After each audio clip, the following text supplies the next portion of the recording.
The wet clay went round and round as May pressed down on the pedal of her pottery machine. She was spinning it too fast for precision, but at the moment, May didn't care about precision. The vase she was making wasn't for pretty perfection. It was for letting out her frustration. A rage vase, if you will.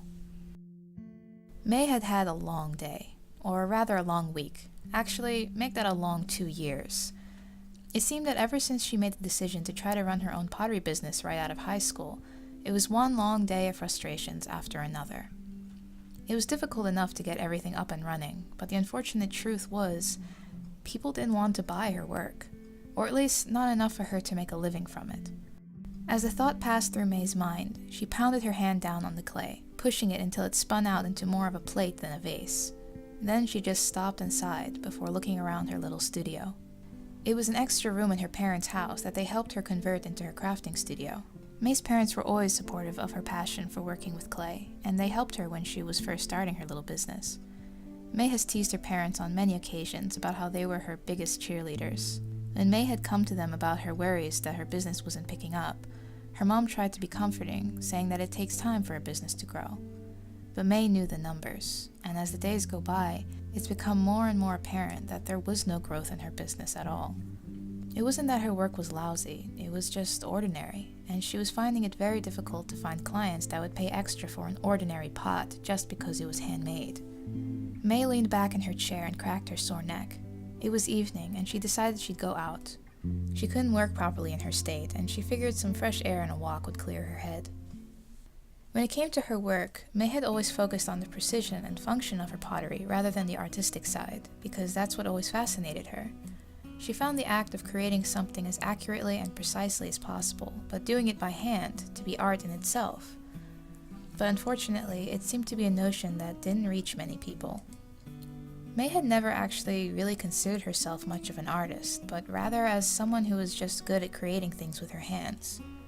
And her 18-year-old self, having just graduated high school, full of optimism and dreams for the future, knew that as long as she worked hard and was good at something, everything would work out. After all, that's what everyone always seemed to tell her growing up. May kicked a pebble on the sidewalk and looked up. Up ahead was her old high school. Today marked exactly 2 years since the day she graduated.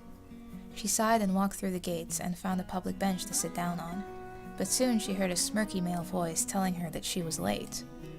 May looked up and recognized the young man who was walking towards her.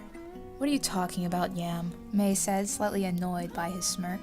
Yam replied, saying that May always went out for a walk on Friday evenings. It was usually when the frustrations got to her, and seeing as it was the anniversary of the day they graduated from high school, he was waiting for her to come and, as he put it, reminisce like an old lady.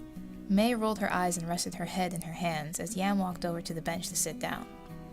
Yam was an old high school friend of May and her only art buddy at the time. His name was actually Yamal. However, he quickly earned the nickname Yam after he was caught snacking on a baked sweet potato during class. He hadn't eaten breakfast that day and was very hungry. But why of all the snacks to sneak into a classroom would he choose an entire baked sweet potato? Well, why not? Was always his answer. Sweet potatoes were nice. May and Yam had met pretty early in high school, but they became friends once they found out both of them were artists. After Yam sat down, he said he had something for May and rummaged through his backpack for a bit before he pulled out a rose. But it wasn't just any rose. It was made out of paper and wire. "Here you go. I made it just for you. I know how much you love flowers," Yam said with a smirk. May gave him a ha-ha, very funny expression as she took it. He knew she hated flowers. It was something he often teased her about during high school, saying how her parents must have named her May instead of April by mistake, because with her, it was all showers and no flowers. May looked down at the paper flower and saw that it was actually origami, with segments carefully locked into each other so it all holds together without any glue. After quite a long silence between them, May suddenly asked, in quite a straightforward manner, "Do you think I'm a loser?" "Sure," Yam replied, which caught May off guard and she gave Yam a perplexed look. Yam only lasted for 5 seconds before he broke out laughing and said that he was joking. She had it coming to her with a question like that. May just went back to looking at the paper rose in her hand, not very amused. After Yam calmed down, he got a bit more serious, which was not very, and asked what was bothering May. "Yam, I'm 20 years old, I'm still living with my parents, with no sight of that changing anytime soon, and at the rate my business is going downhill, I'm going to be stuck serving fat-free mochachinos at the local cafe as my end career. Yam raised an amused eyebrow. Well, gee, what a way to toss wind at all the mocha makers out there. You know, I heard it's not so easy to make those. May interrupted Yam with a frustrated groan and held her head in her hands. After a few moments, she spoke again, saying that maybe she should have just went to college instead of using her parents' saved tuition money on her stupid dream. After a few moments, Yam replied with simply, "I hope you don't mean that." May looked at Yam and was slightly surprised to see his expression. She was expecting him to be amused and say something sassy as usual, but instead he was actually quite serious, even slightly angry, something May didn't see from Yam very often. "You know, May, it's fine to be frustrated when things aren't going the way you want them to, just as long as you don't let it get you thinking about regret. Because regret is one of those things that once you start thinking about, you won't be able to stop." Yam paused and looked away from May, until eventually all your focus will be on what you should have done instead of what to do now. "And what am I supposed to do now?" May snapped back. "Are you going to tell me I should just keep my chin up, keep working hard, and everything will work out?" "No, because that's not true. If you're working on going nowhere, then you can work on it as hard as you like, but you'll still be going nowhere."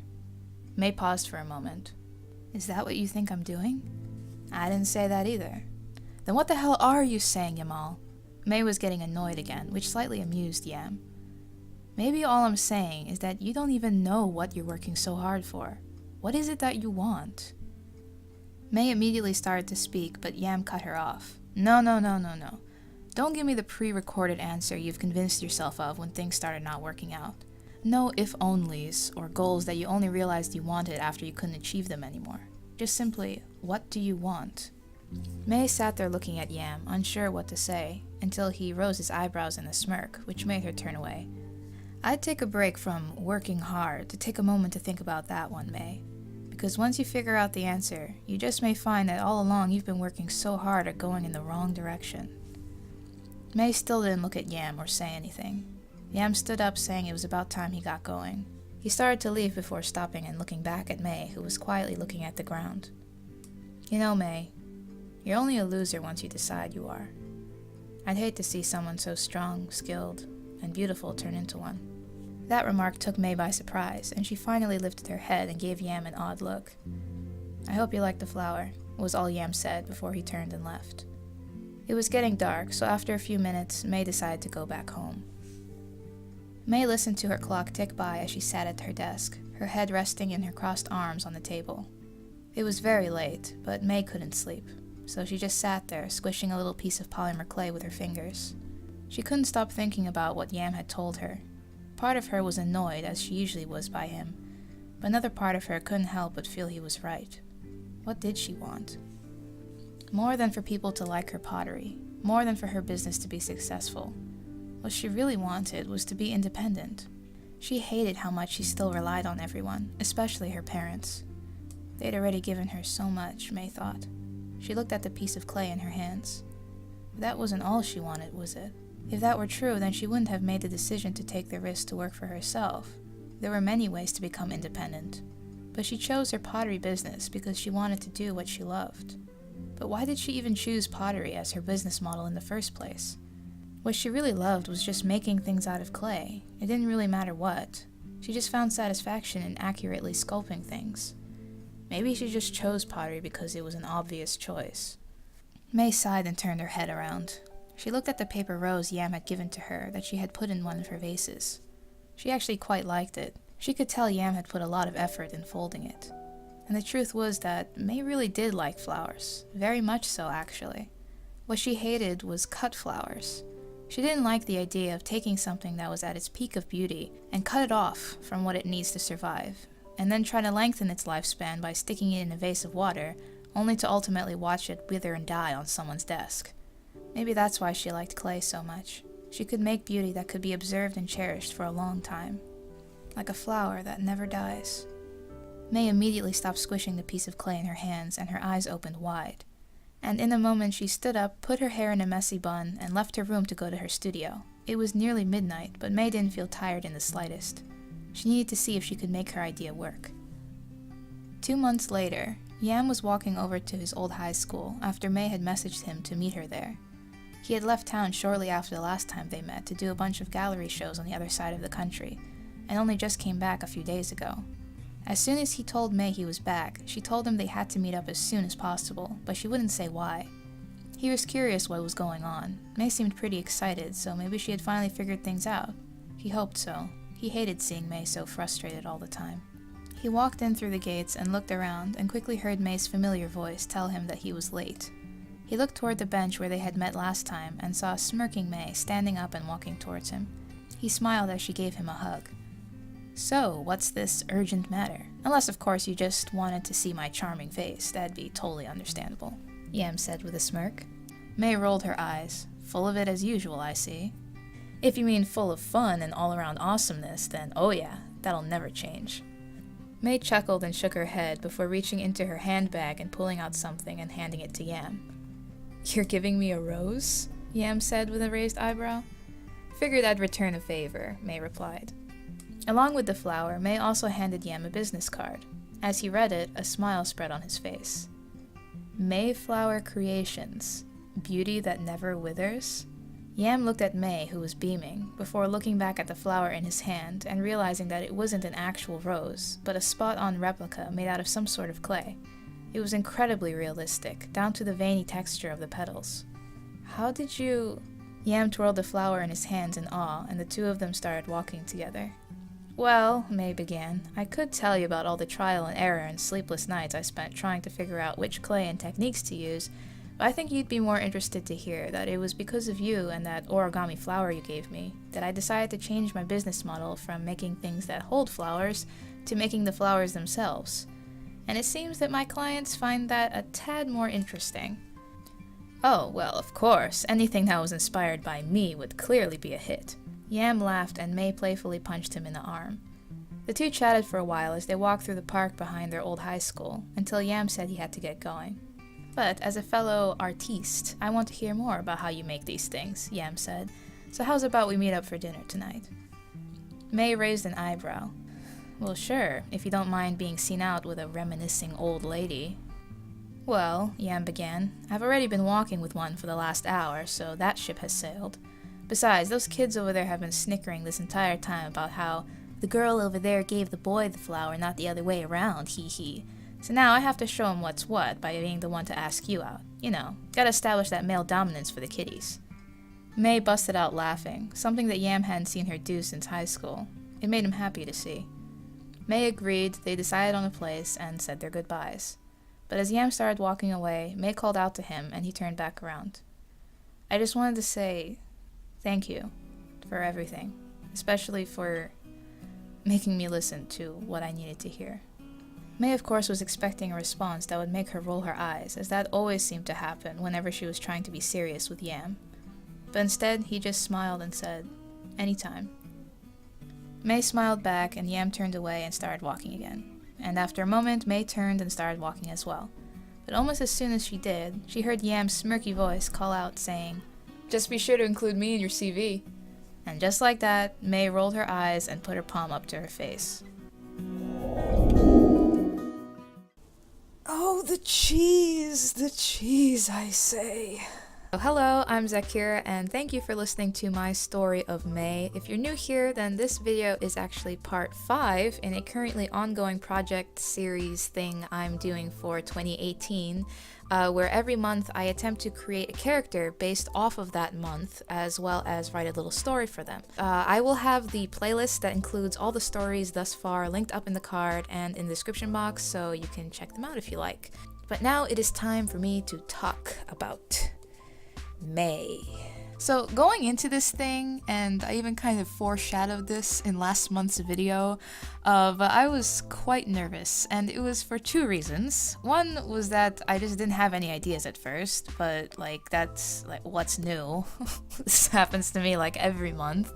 But the second reason was because, if you've been following this series before, you know that every month there is a word or a phrase attached to the month that I try to sort of base the story around, or at least incorporate it in some way.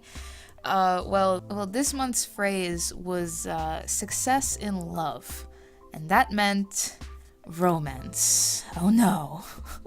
Well, I mean, okay, I could have gotten around it in some clever way, but really, come on, I can only run away from writing romance for so long. Now, I think it's time I explain my issue with writing romance, because I'm pretty sure I mentioned before, like in an older video, that romance isn't a genre I gravitate towards writing very much. And the reason why isn't because I don't like the genre, because who doesn't love a good love story? I like romance, but the thing is about it is it's actually a pretty complicated genre, or at least it is if it's done well, I suppose. Because when it comes to romance, it's not really actually about the romance, but rather the characters themselves. Just like any other genre, the characters have to be very well developed because they are going to be what carries the story. But unlike other genres, a good love story needs two characters, and not only that, but they need to be developed in a way that makes sense when or if they get together, or not make sense, whatever. That can be where the drama comes in.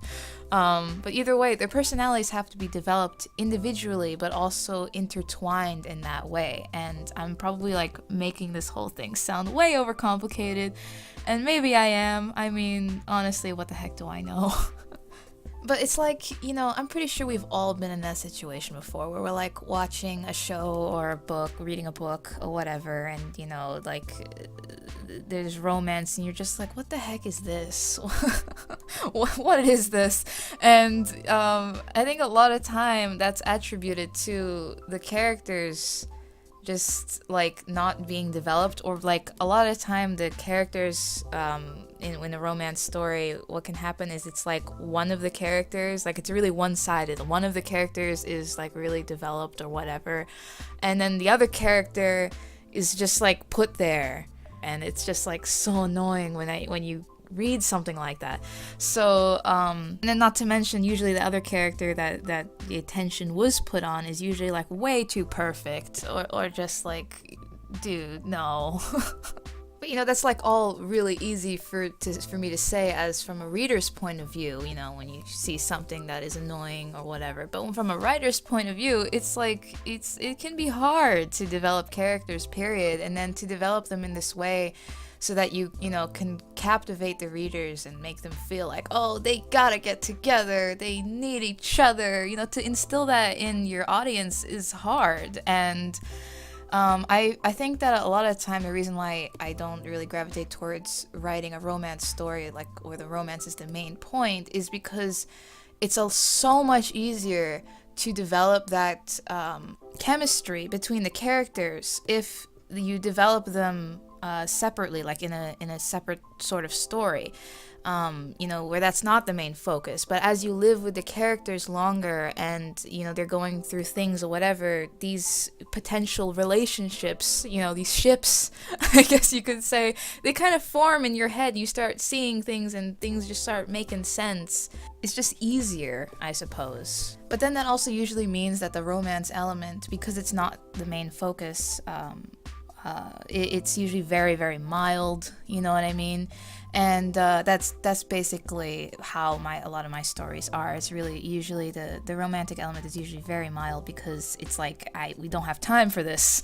We gotta get on with the main plot here. You can't sidetrack too much. So, but speaking of sidetracking, I am kind of sidetracking into something else here. Let's get back to May now. So when it came to writing May's story, I was trying to figure out how was I gonna write a romance story for May, because I think that I could have probably done it if I was writing a whole book, because these are short stories, and that means in a very short amount of time I have to introduce the characters, form the chemistry of the characters, and then have the ending of everything. And it has to be a story with the beginning, a middle, and end, and I have to do all that within whatever 3,000 words that these stories are. And that's I'm not an amazing writer here, okay? It's hard enough for me, honestly, to write stories that can evoke anything, any sort of feeling whatsoever, I try. And then to do that in a short amount of time, it's hard for me for normal stuff. And then when it came to this month, I was like, okay, now I have to develop 2 characters, and these characters, I have to build a chemistry between these 2 characters. There's not enough time to do this. So in the end, it really kind of just like the romance element got eaten up by, everything else. And it's like the romance, it can hardly call anything romance in this story. It's really just like flirting. That's it.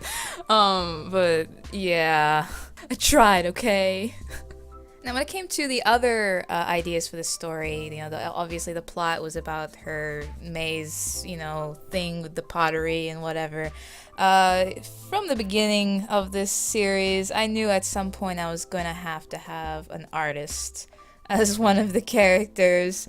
I wasn't sure when I would end up falling back on it, and it worked for May, I suppose. And so I was like, all right, let's make May an artist. Woohoo! So the idea of the clay rose was kind of one of the first things that I ended up coming up with, and that's how I kind of built the whole story about the clay roses. And the clay roses, mind you, is not something like I created. In case you guys don't know, this is actually something I've seen online. People have made, like hyper-realistic roses out of clay, or actually, I think it was actually resin, because like clay can't be rolled out that thin or something. I don't know. I didn't have enough time to do enough research, okay? But anyway, I've seen them online, and it is incredible, and you guys should definitely go like Google it or whatever to see like, hyper-realistic clay resin rose or whatever. Like, it's amazing what some people are able to do to make these flowers out of clay. It's crazy. And I've actually seen they even have like some tutorials on YouTube on how to make them. So like now I kind of want to try to make one one day. We'll see. I'll let you guys know how that goes if I ever do it. Another thing about this story is that you guys may have noticed is that there was a lot of dialogue, like actual dialogue between the characters, of which I tried my best to voice act, and that's something I don't usually like to do too much. Like, I usually keep that very, very minimal. I actually mentioned this in last month's video, because like I my voice acting is oof. So but just I kind of felt like, especially with Yam, it would just be so much easier to show his personality and through his dialogue, and it would kind of be lost if I remove that element. And again, like, because it's a short story, I didn't really have a lot of time to show more of Yam and who he is and his life and stuff like that. So I guess it's like I use the dialogue to kind of, I don't know, give more of a sense to the reader, or the listener in this case, about who he was, what kind of character he is. But gosh, it sounded so much cheesier when I say it versus when it's written in a Word document. Gosh. Another thing about this story was because I made the main character an artist, and more particularly like a professional artist, someone who's trying to live the dream, trying to work for themselves as an artist. I didn't want to make it all like fine and dandy and like happy, where everything works out and whatever. I wanted to add a bit more of a kind of a realistic element to it, I suppose, and I wasn't really sure if I did it right, and I wasn't sure if people may take it the wrong way or something. So, because I don't know, even some of the stuff I wrote myself, I was kind of just like, wait a minute. But as I've learned, it's better to just let things be and not worry so much about making things perfect. And I always love hearing what your guys' thoughts are, and so yeah, be sure to let me know what you think about this story. I always love hearing other people's thoughts on these things.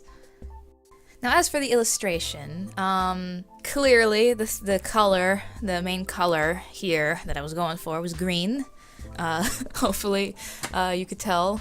And the main colors for the month were green, yellow, and red. And the green was easy enough because the birthstone for the month is emerald. But the red and yellow was kind of hard because the flowers for the month were hawthorn and lily of the valley. Or is it lilies of the valley? Lily of the valley? I don't know, those little bell flower ones. But anyway, those are both like white flowers. And I'm like, they don't come in red or yellow. I mean, the hawthorn kind of have like a little yellow center, so that kind of worked. And I guess I kind of try to get away with the red because the little pollen things on the hawthorn are kind of red. They're actually more pink in real life, but it passes as red. And then yellow, I kind of made the lily of the valley flowers yellow, even though they're really white, but like I've seen some can be like a little bit yellowish. That I'm pretty sure that means like they're unhealthy, but I needed yellow flower, okay? And then when it came to actually drawing May, the main color of her dress was green, and then I put some yellow and red accents, and then to add a little bit more red, I guess, to her, I had her holding the flower, you know, like the rose from the story, even though roses aren't a May flower, but I just felt that that would add a little bit more red. The zodiac symbols for the month of May are Taurus and Gemini. Is it pronounced Taurus? Taurus? I don't really know how to pronounce these things. And yeah, that's pretty much it. And as always, let's talk about those names. You know, I love my names. So, just like April, since May is a name, I just decided to just stick with May. And then since I had to add another character in the story, I just flipped the May around and we got Yam. And I was like, yes, that's what his name is gonna be. But then I was like, okay, I can't have a guy whose actual name is Yam. Okay? I'm not that cool. So I just searched on Google like names that start with Yam, and I saw one of them was Yamal, and I thought it sounded like a cool name, so I decided to name him Yamal, and that's the story. So overall, I'm pretty alright with how everything turned out, but I'd love to hear what you guys think, so let me know how you liked it. Also, what are your thoughts on the whole romance genre? Do you like romance, or do you not like romance? Or if you're a writer, do you like writing romance? Do you have any, I don't know, tips on writing romance? Whatever, I'd love to hear your thoughts. If you did enjoy this video in any way, please be sure to give it a thumbs up, and if you haven't yet, be sure to subscribe and hit the little bell so you don't miss out on upcoming videos. I usually upload every Sunday. Sorry for not uploading last week. I've been really busy with a bunch of stuff that I'm really excited to share with you guys, which I will in the next video. Or the one after that, I'm not sure yet. However, I'd be on the lookout for those videos because they will be coming in the next few days rather than next week, because I'm trying to get everything done before the end of the month. So yes, I'm excited and nervous, and yes. If you want to follow me on social media, all the links to that are in the description box where you can follow me for daily updates. And until next time, stay awesome, stay inspired, always. See ya!